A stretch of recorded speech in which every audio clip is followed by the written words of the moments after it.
মায়ের জাতি যারা পৃথিবীতে, মায়ের জাতির পায়ের তলে আল্লাহর বেহেশত। সুবহানাল্লাহ। নারীর মর্যাদা ইসলাম দেয় নাই, কে দিয়েছে? আল্লাহ দিয়েছেন, আল্লাহ রাসূল দিয়েছেন। আমার বন্ধুগণ, হযরত বাইজিদ বুস্তামি ছোট্ট বাচ্চা ছেলে, গভীর রাত্রে মা অসুস্থ, পানির পিপাসায় জেগে উঠেছেন। বাবারে পিপাসায় শেষ হয়ে গেলাম, পানি দাও। ছেলে ঘরের ভিতরে পানি না পেয়ে বাইরে দৌড়াদৌড়ি করলেন। অনেক দূর থেকে পানি নিয়ে এসে দেখেন মা ঘুমায় গেছেন। পানি নিয়ে দাঁড়ানো পৌষ মাস, মাঘ মাসের শীতের রাত, ফজরের সময় মায়ের ঘুম ভেঙে গেল। তাকিয়ে দেখেন বাইজিদ দাঁড়ানো, হাতে পানি থরথর করে কাঁপছে। জিজ্ঞাসা করে, বাইজিদ তুমি দাঁড়ানো কেন? ছোট্ট বাচ্চা বলে, মা পানি চেয়েছিলে তুমি গভীর রাত্রে, পানি ঘরে ছিল না, অনেক দূর থেকে আনতে হয়েছে। মা বলছে, ঘুমাও নাই কেন গ্লাস থুইয়া? বাচ্চা বলে, ঘুমাই নাই। তুমি যদি আবার পানি চাও, সময় মতো যদি দিতে না পারি, মা তোমার কষ্ট হবে। এই জন্য ফজর পর্যন্ত আমি দাঁড়ায় আছি, কখন তুমি পানি চাও। মা হাতের থেকে পানি নিয়ে পান করলেন। বাইজিদকে বিছানার উপরে আরাম করে কম্বল দিয়ে ঘুম পড়াইয়া দিলেন। হযরত বাইজিদের মা উযু করে ফজরের নামাজ পড়ে সিজদায় চলে গেলেন। চিৎকার মেরে কেঁদে বলেন, আমার রব, আমার আল্লাহ, আমি আমার বাইজিদের মা, আমি মা হয়ে বাইজিদের জন্য দোয়া করি। বাইজিদ আমার জন্য আজকে যা করেছে, আমি মা, আমার কলিজা ঠান্ডা হয়ে গেছে। হায় আল্লাহ, আমি বাইজিদের জন্য দোয়া করি, তুমি তাকে সুলতানুল আরিফিন বানাইয়া দিও। মঞ্জুর হয়ে গেল আল্লাহ পাকের কাছে দোয়া। আমার ভাইরা, আল্লাহ পাক বলছেন, খবরদার, আমার ইবাদতের পরে মা বাপ, আল্লাহর ইবাদতের পরে কারা? মা বাপ। মা বাপকে সম্মান করো, শ্রদ্ধা করো, মোহাব্বত করো, কিসমত খুলে যাবে, কিসমত খুলে যাবে। মা বাপকে সম্মান করো।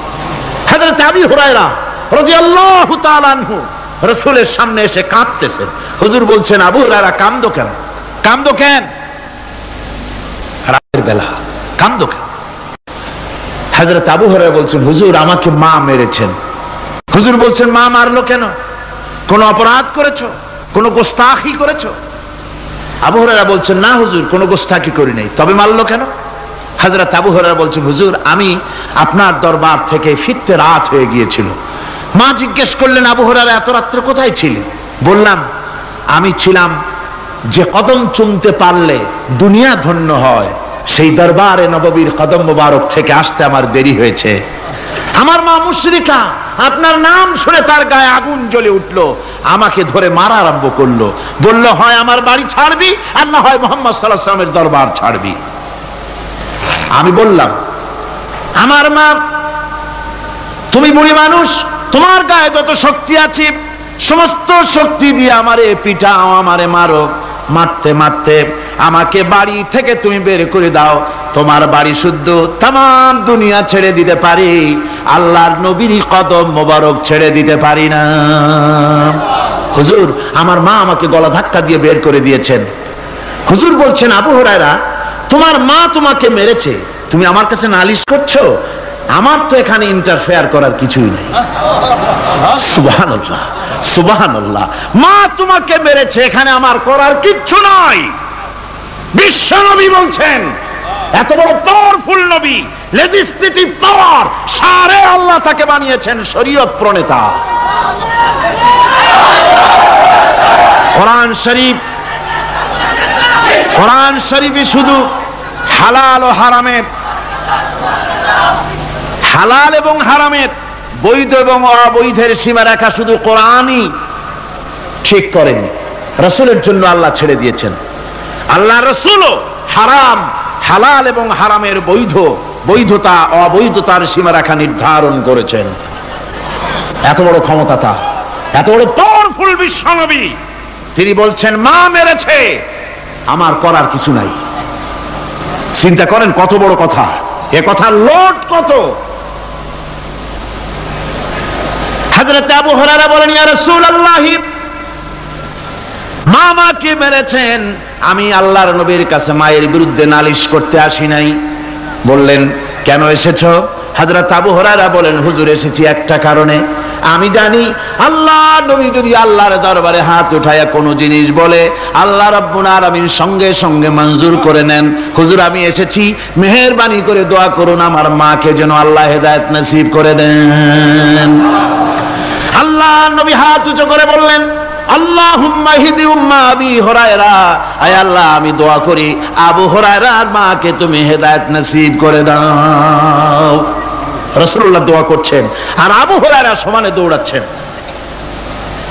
তিনি দৌড়াচ্ছেন, পিছন থেকে কয়েকজনে আবু হুরায়রার জামা টেনে ধরেছে, দৌড়ো। তাদের জানা আবু হুরায়রা খুব ভদ্রলোক মানুষ, কোন ঝড় ঝামেলার মধ্যে থাকে না, রাগ শাক করে না, চিৎকার মারে না, দৌড় মারে না, এত ভদ্র শরীর, দৌড়ায় কেন? না জানি কোন বিপদ বুঝি ঘটে গেছে। পিছন থেকে জামা টেনে ধরে বলে, দৌড়াও কেন? হযরত আবু হুরায়রা জামা সাহাবীর হাত থেকে ছিনায় নিয়ে বলেন, জামা ছেড়ে দাও, আমাকে দৌড়াতে দাও। আমি দৌড়াইয়া বাড়ি যে দেখতে চাই, আমি দৌড়াই আগে আমার বাড়ি পৌঁছতে পারলাম না, আমি যাওয়ার আগে আমার আল্লাহর নবীর দোয়া আমার বাড়ি পৌঁছে গেছে, আমি এইটা দেখতে চাই। হযরত আবু হুরায়রা বাড়িতে গিয়ে দরজা নক করলেন, ভেতর থেকে আওয়াজ এলো, কে? হযরত আবু হুরায়রা বলেন, মা আমি তোমার আবু হুরায়রা ফিরে এসেছি। মা বলছেন, বাবা অপেক্ষা করো, দরজা খুলতেছি। হযরত আবু হুরায়রা বলেন, মায়ের গলার আওয়াজের ভিতরে শিরকিয়াতের কর্কশতা পেলাম না, মায়ের গলার আওয়াজের ভিতরে তাওহীদের গন্ধ পেলাম। আমার মনে হলো তীর নিক্ষিপ্ত তীর তার নিশানায় পৌঁছে গেছে। কিছুক্ষণ পর মা আমার বেরিয়ে এলেন, মাথা থেকে চুলের থেকে বুড়ি মানুষ, সাদা চুলের ভিতর থেকে পানি পড়তেছে। মা বলল, বাবারে তোমারে মারার পর আমি বড় অনুতপ্ত হয়েছি, অনুশোচনা করেছি, আমি গোসল করেছি, মনে মনে ভাবলাম আমার ছেলে তো কোনো খারাপ জায়গায় যায় নাই, কেন তারে মারলাম? আমি বড় লজ্জায় পড়েছি তোমারে মেরে। ও আমার আবু হুরায়রা, আমি গোসল করেছি, পবিত্র হয়ে গেছি, জলদি করে আমাকে নিয়ে চলো বিশ্ব নবী জনাবে মুহাম্মদুর রাসূলুল্লাহর দরবারে। হযরত আবু হুরায়রার মা ঘোষণা করলেন, আশহাদু আল্লা ইলাহা ইল্লাল্লাহু ওয়াহদাহু লা শারীকা লাহু ওয়া আশহাদু আন্না মুহাম্মাদান আবদুহু ওয়া রাসূলুহু। আমার ভাইরা, মা বাপ সবচেয়ে সম্মানের জিনিস। আল্লাহর ইবাদতের পরই মা বাপের খেদমত করতে হবে। আল্লাহ পাক বলছেন, বান্দারে দেখ, মায়ের পেট থেকে আনলাম, মায়ের বুকের মধ্যে মহব্বত পয়দা করলাম, এত মহব্বত দিলাম তোর উপরে, যে কোনো বিদেশে যান, যেখানে যান, বাড়িতে ফিরলে পরে সকলে ছেলে মেয়ে ভাই বোন সবাই দেখবে সুটকেসে আমার জন্য আনছে কি, সবাই চিন্তা করবে আমার জন্য কি এনেছে। একমাত্র মা সন্তানের মুখের দিকে তাকাবে কখন খাইছে সে। সুবহানাল্লাহ, সুবহানাল্লাহ, আমার বাসার মুখখানা শুকনা, তুই বুঝি আজকে কিছু খাইস নাই। বিদেশে যেসব সন্তান থাকে, মা কাটা কবুতরের মতো ছটফট করে। আমার ছোটবেলার কথা আমি দেখেছি, সরসিনা মাদ্রাসায় পড়তাম, আব্বা টাকা দিতেন মাদ্রাসায় যাওয়ার সময়, আবার মা আবার মুরগির ডিম বিক্রি করা, বিভিন্ন জিনিস বিক্রি করা বা বাজার করা পয়সা, উদ্বৃত্ত কিছু পয়সা আব্বার অজান্তে আমার হাতের মুঠার মধ্যে দিয়ে দিতেন। যখন মাদ্রাসার দিকে রওনা হয়েছি, পর্দার আড়াল থেকে দরজা থেকে দেখতাম, যতক্ষণ তাকায় দেখতেছি চোখ থেকে পানি দরদর করে পড়তেছে। সুবহানাল্লাহ, মা কি জিনিস! আল্লাহ আল্লাহ আল্লাহ। বিদেশে যদি কারো সন্তান মারা যায়, সবার জানার আগে কবি বলতেছেন, বিদেশে বিরাজ্য যার পুত্র মারা যায়, পশু পক্ষী না জানিতে আগে জানে মায়। মায়ের কলিজার তারে টান লেগে যায়, মা বুঝতে পারে আমার সন্তানটা নাই। আহারে মা! আমার বন্ধুগণ, মা যার বেঁচে আছে বেয়াদবি করেছেন, পাও ধরে মাপ নিয়ে নেবেন, পাও ধরে মাপ নিয়ে নেবেন। মা তো পাও ধরে দেখবেন মাফ করে দিবে। সুবহানাল্লাহ, সুবহানাল্লাহ, কত দরদ তার বুকের মধ্যে। আর মা বাপকে সম্মান করবেন। যাক, এই বিষয়ের উপরে আমি আর যেতে চাই না, শুধু আমি আপনাদের বললাম এই বিশাল জনতাকে বললাম, সবচাইতে বড় পীর আপনার জন্য আপনার মা বাপ। সবচেয়ে বড় পীর কে? মা বাপ। সন্তুষ্ট করেন, রুজিতে অভাব ঘটবে না, কোন মাজারে গিয়ে সেজদা দেওয়া লাগবে না, আল্লাহর কসম মাজারে যাই চাওয়া লাগবে না। মা বাপকে খেদমত করেন, মা বাপকে খুশি করেন, মা বাপকে খাওয়ান, হাদিয়া দেন, মা বাপ খুশি, রুজিতে বরকত হবে, ব্যবসায় বরকত হবে, ঋণগ্রস্ত থাকবেন না, সম্মান আল্লাহ বাড়ায় দিবেন। সুবহানাল্লাহ বিহামদি, রাসূলুল্লাহর হাদিস। এই জন্য আমি অনুরোধ করব, মা বাপকে সম্মান করবেন। আল্লাহ পাক বলছেন, খালাকাল ইনসানা আল্লামাহুল বায়ান। আমি মানুষকে সৃষ্টি করেছি। কেমনে সৃষ্টি করলাম তা তো এতক্ষণ বললাম। এইভাবে করে মানুষ সৃষ্টি করেছি। দেখো তোমার নিজের দিকে তাকাও। ফালয়ানজুরিল ইনসানু মিম্মা খুলিক। কিভাবে মানুষ তোমাকে সৃষ্টি করা হলো, একবার তাকায় দেখো, তোমার শরীরের দিকে একটু তাকায় দেখো তো কেমনে আমি বানাইলাম, কিভাবে তৈরি করলাম, লক্ষ্য করো।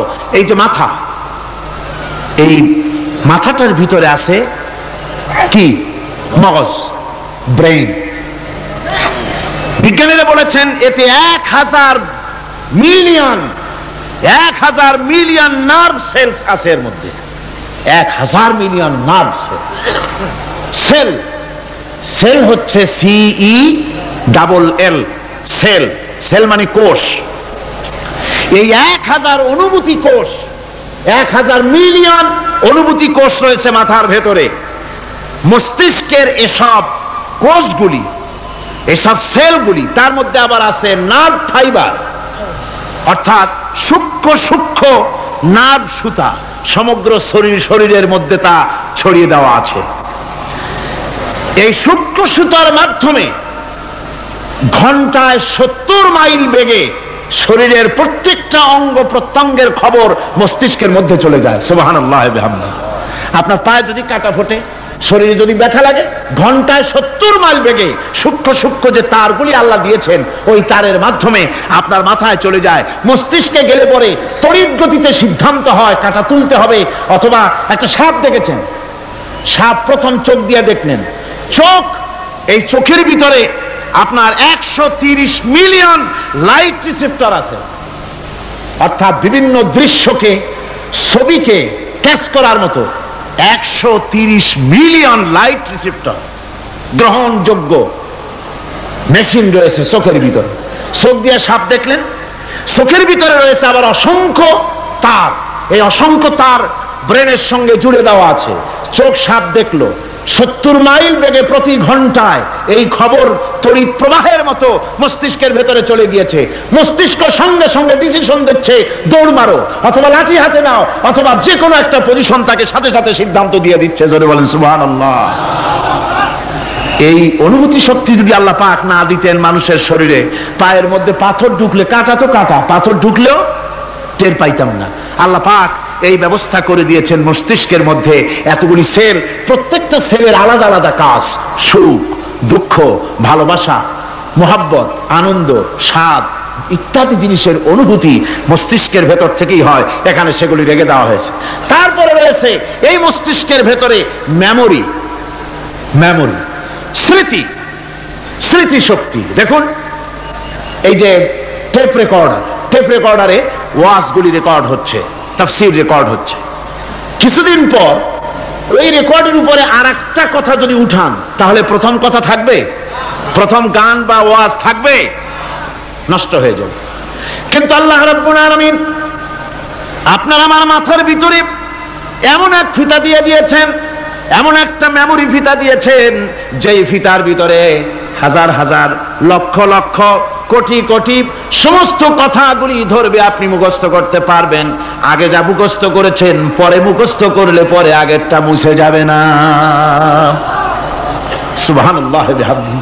কি সুন্দর করে মস্তিষ্কের ভেতরে এই মেমোরি শক্তিকে আল্লাহ পাক তৈরি করে দিয়েছেন। চিন্তা করলে মাথা নত হয়ে যাবে আল্লাহর দরবারে।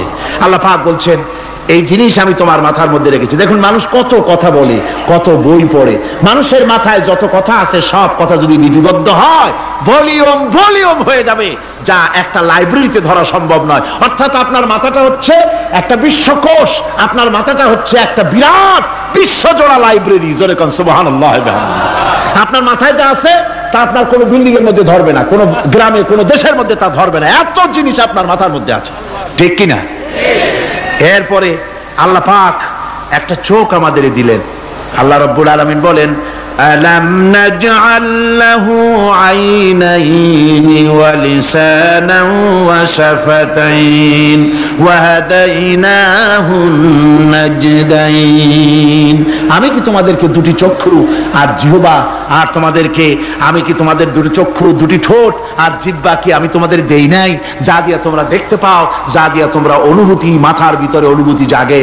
এই যে দুটো চোখ দিলাম, সুবহানাল্লাহ, সুবহানাল্লাহ বলেন। দুটি চোখ আছে বলে এই সুন্দর পৃথিবী দেখতে পাই। চোখ দুটি না থাকলে পৃথিবী অন্ধকার, মা দেখতে পাবো না, কোরআন দেখতে পাবো না, পৃথিবী দেখতে পাবো না, বাপ দেখতে পাবো না, সন্তান দেখতে পাবো না, দুনিয়াটা মিথ্যা হয়ে যাবে, ঠিক কিনা? ছোট্ট চোখ, 1 থেকে 1.5 ইঞ্চির ভিতরে এত সুন্দর দুটি ক্যামেরা, যে ক্যামেরা দিয়া দুনিয়ার সব কিছুকে ক্যাচ করা যায়, সব ক্যাচ করা যায়। বলুন তো, এমন একটা বাক্স আপনারা কেউ বানায় দিতে পারবে যে বাক্সের ভিতরে হাতি, ঘোড়া, বাঘ, ভল্লুক, ময়না, টিয়া, পাহাড়, পর্বত, নদ, নদী, কীট, পতঙ্গ, তরু, লতা, গাছপালা, গোষ্ঠী সুদ্ধা ধরবে, আরো খানিকটা জায়গা বাকি থাকবে, এরকম একটা বাক্স কেউ বানায় দিতে পারবে?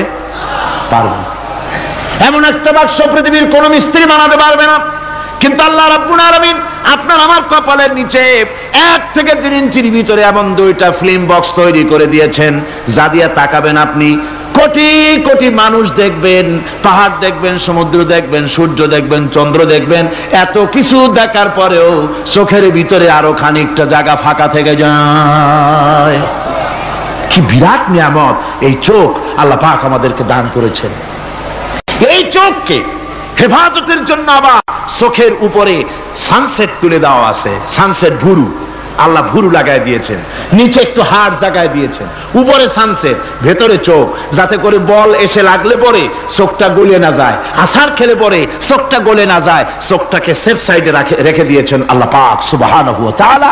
আল্লাহ পাকের কাছে শুকরিয়া তো আদায় করলাম না, আদায় করি। আসুন পড়ি আমরা সবাই, আলহামদুলিল্লাহি রাব্বিল আলামিন।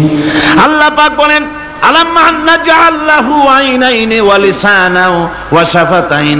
জিহ্বা দিলাম আমি তোমাকে, এই জিহ্বার ভিতরে 3000 আস্বাদন স্তর আছে। বিজ্ঞানীরা বলেছেন একটা জিহ্বার মধ্যে 3000 আস্বাদন স্তর আছে। প্রত্যেকটা স্তরের সাথে মস্তিষ্কের সাথে তার লাগানো আছে। জিহ্বায় সব জিনিসের টেস্ট নেবেন আর তার অনুভূতি, তার স্বাদটা ওখানে টের পাবে মস্তিষ্কের ভেতরে। এই জিহ্বা আল্লাহ পাক দান করে দিলেন মুখের মধ্যে, সুবহানাল্লাহি বিহামদিহি। সব রকমের স্বাদ পান না একরকম? জিলাপির স্বাদ একরকম, রসগোল্লার স্বাদ আর এক রকম, ছানার স্বাদ আর এক রকম, বেলের স্বাদ একরকম, তালের স্বাদ আর এক রকম, মুরগির স্বাদ একরকম, খাসির স্বাদ আর এক রকম, লট্টা ফিশের স্বাদ একরকম, শুটকির স্বাদ আর এক রকম, কোরাল মাছের স্বাদ আর এক রকম, শাকের স্বাদ আর এক রকম। হাজার হাজার খাদ্য দ্রব্যের স্বাদ এক জিহ্বা দিয়ে আল্লাহ রাব্বুল আলামিন নেওয়ার তৌফিক দিলেন। খালাকাল ইনসান, কি সুন্দর করে মানুষ বানালাম। দেখিস না, শুকরিয়া আদায় করিস না, এগুলি দেখবি আর শুকরিয়া আদায় করবি কি সুন্দর করে আমি আল্লাহ তোমাকে সৃষ্টি করেছি। শুধু তাই নয়, আল্লাহ পাক বলেন, ইয়া আইয়ুহাল ইনসানু মা গাররাকা বিরাব্বিকাল কারীম। ও মানুষ, কোন জিনিস তোমাকে ধোঁকায় ফেলে দিল? তোমার মহান প্রভুর ইবাদত থেকে, গোলামি থেকে কোন জিনিস তোমারে ধোঁকায় ফেলে দিল? কেন ধোঁকায় পড়ে গেলে? আল্লাহ রাব্বুল আলামিন তাই বলেন, ইয়া আইয়ুহাল ইনসানু মা গাররাকা বিরাব্বিকাল কারীম। কোন জিনিস তোমাকে ধোঁকায় ফেলে দিল? ওই মহান আল্লাহ রাব্বুল আলামিনের ইবাদত থেকে, গোলামি করা থেকে।